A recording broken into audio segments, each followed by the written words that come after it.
NR2 का जनाजा बड़ी धूम से निकलेगा सुप्रीम कोर्ट। पूरी नून लीग पीटीआई में शामिल। कासम अली शाह को कितने महीने का टास्क मिला है इमरान खान साहब की करैक्टर असैसिनेशन करने का? तो कासम अली शाह साहब को कितने अरसे के लिए टास्क मिला है इमरान खान साहब की करैक्टर असैसिनेशन करने का? तो जनाब इनको टास्क मिला है जब तक इलेक्शन नहीं हो जाते तब तक इनको ये टास्क मिला है। और इनको लॉन्च सिर्फ इसीलिए किया गया है कि उनका ये ख्याल था कि इनकी बात लोग मानेंगे। ये बड़े मोटिवेशनल स्पीकर हैं, ये बड़े पढ़े लिखे बंदे हैं, यूनिवर्सिटियों कॉलेजों में इनका आना जाना है, तो न्यू जनरेशन इनकी बात मान लेगी। तो जनाब ये आपकी बात बिल्कुल गलत है। अब जिस मर्जी घटिया से घटिया इंसान को आप लॉन्च कर दें इमरान खान के ख़िलाफ़, तो उसको ये आवाम 2 मिनट में उठाकर बाहर फेंक देगी या उसके बयानिए को 2 मिनट में उठाकर उसके मुंह पे मारेगी। आप जिसको मर्जी लॉन्च कर ले। इस कासम अली शाह ने ये प्लान बनाया है, बल्कि इनको प्लान ये दिया गया है कि जाके यूनिवर्सिटियों कॉलेजों में बूरा विहाड़ी, मुल्तान, साहिवाल, गुजरांवाला गुजरात, सियालकोट में जाके स्कूलों यूनिवर्सिटियों में ये वाला मतलब कि पैगाम आम करें। इमरान खान साहब कोई करैक्टरलेस बंदा है, वो बैड करैक्टर का मालिक है। तो ये मौसूफ अब बच्चों को कहेंगे कि आप अपने लीडर चुनने में जल्दी ना करें। मतलब कि सीधा कहेंगे इमरान खान का नाम लेंगे आप, उन्होंने उनको नहीं चुनना, वो करैक्टरलेस बंदा है, ये है वो है। ये अब इसको घटिया टास्क मिला है जब तक इलेक्शन नहीं हो जाते। तो जनाब ये कहते हैं मैं 24 साल से इदारे को पढ़ा रहा हूँ और अदलिया को पढ़ा रहा हूँ।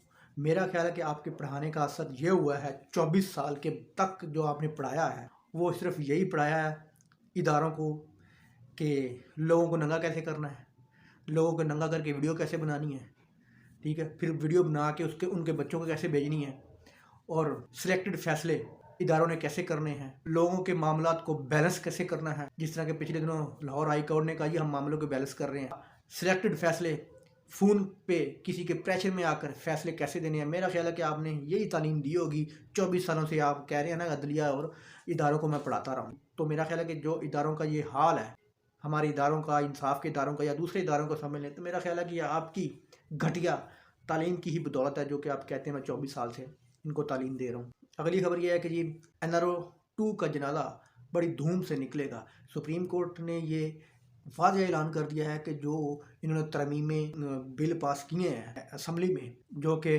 इत्तफाक़ राय से नहीं इन्होंने पास किए, मतलब कि कोई अपोजिशन, स्ट्रॉन्ग अपोजिशन नहीं थी, जो कि इन्होंने 1200-1300 अरब रुपया इस आवाम का इन्होंने हड़प कर लिया, या नैब में इन्होंने जो घटिया तरमीमें की हैं या नैब के इन्होंने पर काटे हैं, या कोई भी इन्होंने ऐसा जो तरमीम की है जो कि इन्होंने सिर्फ़ और सिर्फ अपने मफाद के लिए की हैं, तो वो सुप्रीम कोर्ट ने आज उड़ा के रख दी हैं। उन्होंने कहा कि ऐसे किसी तरमीम की कोई वैल्यू नहीं है, कोई वक़्त नहीं है, वो कोई उनकी वो लॉन्ग लाइफ नहीं है आइन में कि जो कि फ़ैसले कम मेजॉरिटी से किए गए हों पार्लियामेंट में, उनकी कोई वैल्यू नहीं है। तो आज सुप्रीम कोर्ट ने NR2 देने वालों का और लेने वालों का जनाजा निकाल के रख दिया बड़ी धूम से। तो अगली खबर ये है कि जो नून लीग के 25 नहीं, पूरी नून लीग ही पीटीआई में जाने को तैयार बैठी है। 25 लोग कन्फर्म है कि जो बिल्कुल समझे कि ज़मान पार्क के दरवाजे के पास बैठे हुए हैं, इमरान खान साहब का सिर्फ गेट खोलने का इंतज़ार है, वो सारे घुस जाएंगे। वो इस तरह की हालत हुई पड़ी है।